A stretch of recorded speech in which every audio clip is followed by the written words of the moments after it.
E aí, galerinha, tudo certo com vocês? Espero que esteja tudo ótimo e que hoje a gente vem para mais uma aula de filosofia. Então, hoje a gente vai falar, né, sobre a filosofia medieval, falar um pouquinho ali, né, desse tempo que é um tempo extremamente interessante e ele sempre está presente no Enem. Então, é bom ficar sempre atento, né, ao pensamento de Agostinho e de Tomás de Aquino. Então, logo depois da vinheta, a gente vem falar um pouco sobre essa Idade Média.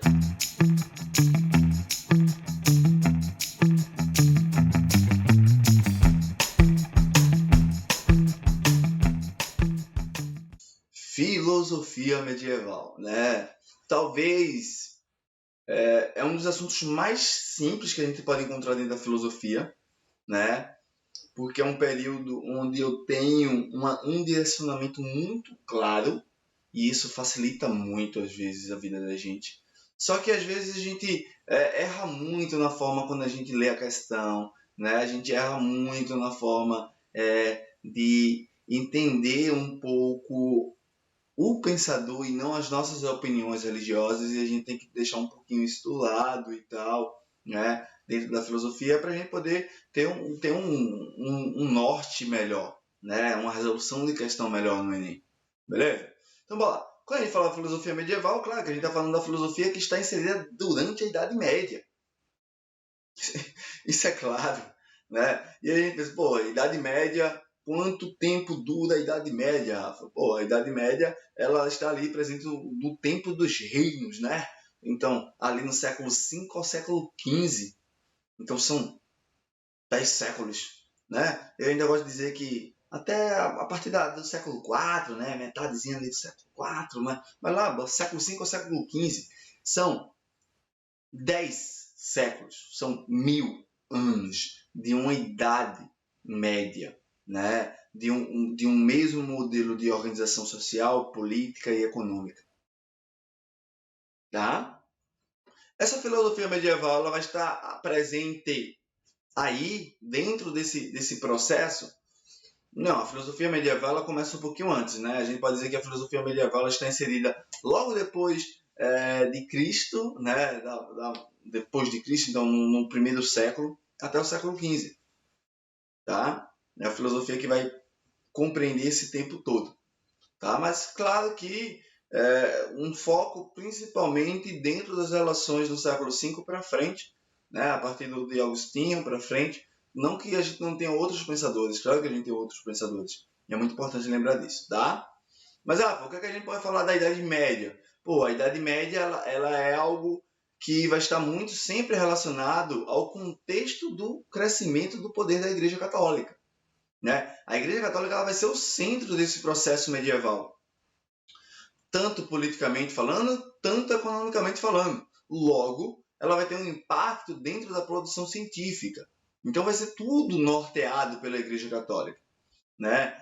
A Igreja Católica ela alcança dentro dessa Europa medieval, né? Quando a gente pensa em um processo de decadência do Império Romano, né? Quando eu tenho o, o, o fim desse Império Romano a partir de invasões bárbaras e tal, eu tenho a Igreja Católica ela ficando sendo a única instituição fortalecida naquele momento. Então, quando eu penso no início da Idade Média, né, nesse momento de transição do Império Romano para os reinos, esses reinos eles são sustentados pela força que a Igreja Católica ela tinha construído e tinha construído junto, né, nesse processo final do Império Romano, a partir de Constantino, né, principalmente Constantino. Então, Constantino ele tem um impacto muito importante na construção do poder da Igreja Católica. Não estou falando da religião, não estou falando da fé, mas sim da instituição da Igreja Católica. O Constantino ele tem uma relação muito importante com isso. Então, a Igreja Católica, quando o Império Romano rui, né, quando o Império Romano cai, a Igreja Católica foi a única coisa que sobrou, sustenta. Então, ela vai sustentar e vai construir a base dessa nova Europa Ocidental. Ela vai dar assim, como eu vou dizer, eu vou dar a permissão para os reinos funcionários, eu vou sustentar esses reinos. A Igreja Católica ela detinha um terço das terras produtivas. Um terço não. Era um terço das terras produtíveis da Europa. Então, se eu estou num momento de feudalismo, que é o que vai iniciar, que é uma produção extremamente agrária, cara, a pessoa que tem um terço das terras produtivas, né, dessa Europa, ela comanda. Comanda. Se era um terço, era 3/4. Eu sei que era uma coisa muito grande. Então, ela vai sustentar, né? E dentro disso, toda a sua produção científica, a produção científica ela vai ser também norteada pela Igreja Católica. Tá? Mas a filosofia dentro da Igreja Católica, ela não inicia aí. Né? Ela inicia desde um processo inicial desse catolicismo, numa perspectiva de conseguir relacionar a razão e a fé, né? Num processo de conseguir, como é que eu posso dizer, sustentar essa fé católica. Porque o catolicismo ele surge, e ele não surge como uma coisa que todo mundo gostava.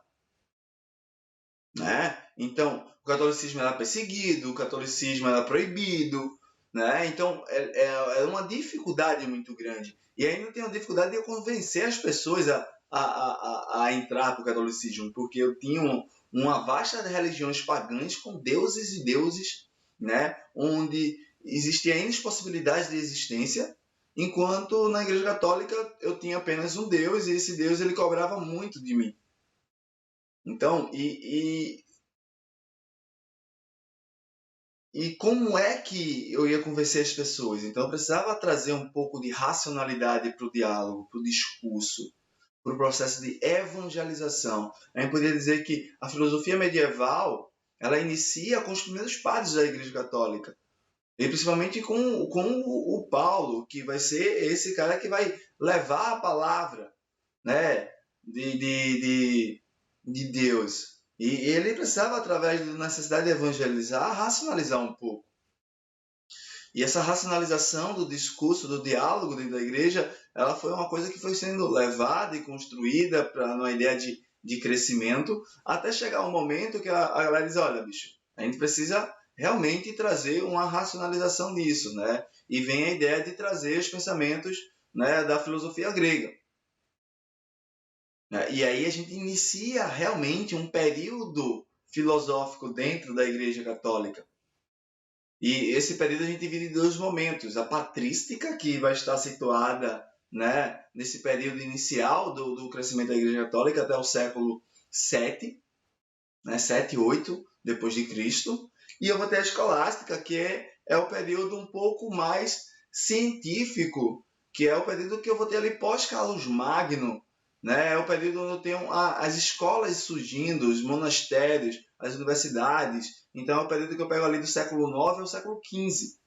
Né? A patrística, e tu anota aí, patrística, eu sempre vou relacionar o pensamento de Agostinho, e a escolástica eu vou relacionar o pensamento de Tomás de Aquino. Né? A patrística, a filosofia dos padres, o diálogo, a necessidade do evangelho. A escolástica, as filosofias dos doutores, é o processo de teologia mesmo, os estudos dos dogmas, das explicações, da existência de Deus. Né? Então a gente vai ter esses dois períodos, né? Um na alta Idade Média e outro na baixa Idade Média.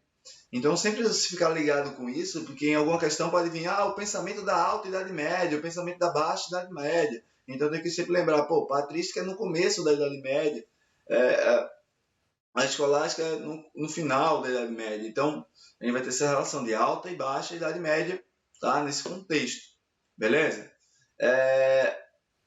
São períodos diferentes, né? Essa primeira metade da Idade Média tem um período um pouco mais conturbado, de mais conflitos, de mais, como é que eu posso dizer, invasões.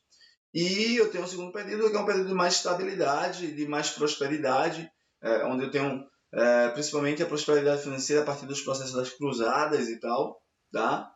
Entre outros pontos. Então, patrística, o pensamento de Agostinho, então, patrística eu vou usar, e aí você bota aí patrística, Platão, escolástica, Aristóteles. Por que isso, Rafa? Simples, tá? Agostinho, ele vai trazer para a gente, na filosofia medieval, o pensamento do Platão, o Aquino ele vai trazer para a gente o pensamento do Aristóteles, né? E é o que vai nortear basicamente essas duas linhas de pensamento, tá? O Agostinho ele tinha uma base de estudo já do neoplatonismo de Plotino, né? Então, quando ele se converte para o cristianismo, que acontece aos 32 anos apenas, ele traz todo aquele pensamento do Platão para dentro da Igreja Católica. E a Igreja Católica já estava trabalhando isso. Só que não com tanta propriedade. O Agostinho ele vem com a propriedade. E ele traz aqui o pensamento do platônico, né? A dualidade do mundo. O mundo inteligível e o mundo sensível. Só que o Agostinho vai dizer, olha, eu tenho um mundo sensível, um mundo físico, e eu tenho um mundo divino. Então a gente vai fazer a mesma relação que Platão faz. Pô, onde é que eu vou ter a verdade em Platão? É no mundo das ideias. E o mundo sensível, Rafa, em Platão? Pô, é onde eu tenho a enganação, onde eu me engano. Então, Agostinho vai dizer a mesma coisa. Ele só vai, eu troco o nome, né? O mundo sensível ele continua sendo um mundo de enganação, um mundo de pecado. E o mundo das ideias ele se torna um mundo divino. Então, a verdade ela só vai estar em Deus, no mundo divino, né? E a verdade é saber o que é certo e o que é errado. Então, fazer o que é certo, ela vai depender da minha proximidade ao mundo divino, a estar em Deus, né? E aí Agostinho traz a questão do mal e do bem nessa perspectiva, porque o mal não é uma coisa que existe como matéria em si, como substância. O mal é simplesmente a ausência que eu tenho de Deus, né? A ausência do segmento das palavras de Deus. Porque eu sozinho, a partir de um mundo que me engana, basicamente, se ele me engana, eu vou tomar as decisões erradas. Então, para que eu consiga tomar as decisões corretas, eu preciso estar caminhando em Deus. Eu preciso seguir as palavras de Deus. Através dessas palavras, eu consigo ter uma iluminação. A iluminação que vem aqui de dentro para fora. Porque Deus, né, segundo Agostinho, ele faz a gente e dentro de nós ele deixa uma centelha de luz dele. Então, quando a gente segue essas palavras, a gente está se iluminando,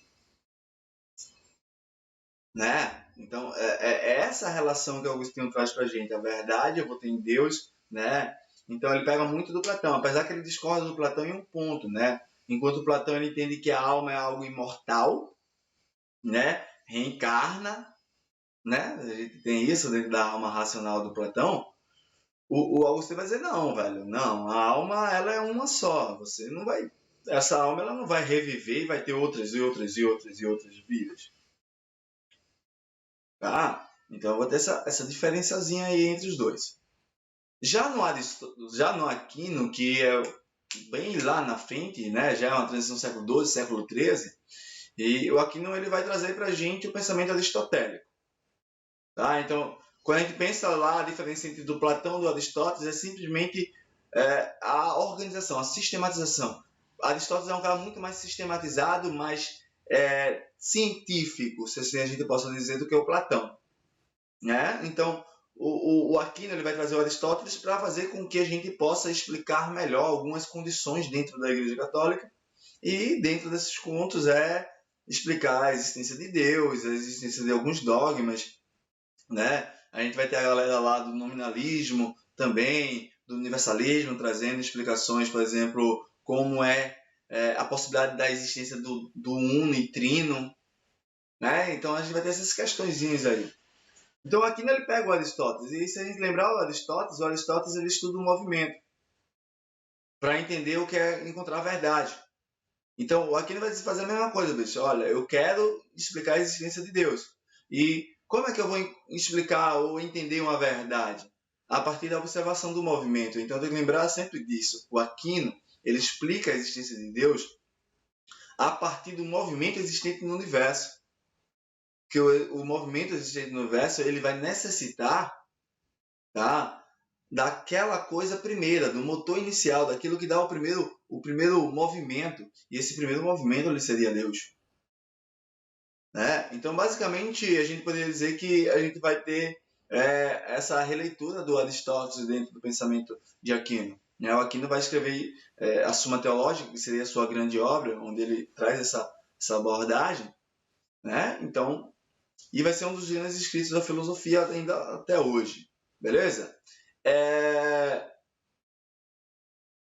Basicamente, né, como sempre é um resuminho, não dá para falar muito e tal, né? Se tiver com mais vontade de aprofundar, deixa no comentário, tá? Entre em contato comigo, que a gente fala um pouco mais, que a gente conversa um pouco mais. A gente vai ter algumas lives aqui, tá? Então, o que é que a gente precisa de você? A gente precisa que você curta o vídeo, que tu compartilhe o vídeo, que tu se inscreva no canal, né? Chama a galera também para assistir, porque quanto mais gente assistir, mais rápido a gente vai começar a fazer as lives, tá? Então é muito importante isso aí, beleza? Tranquilo? Então, beijão para vocês, tchau, tchau, se cuidem e até a próxima sexta.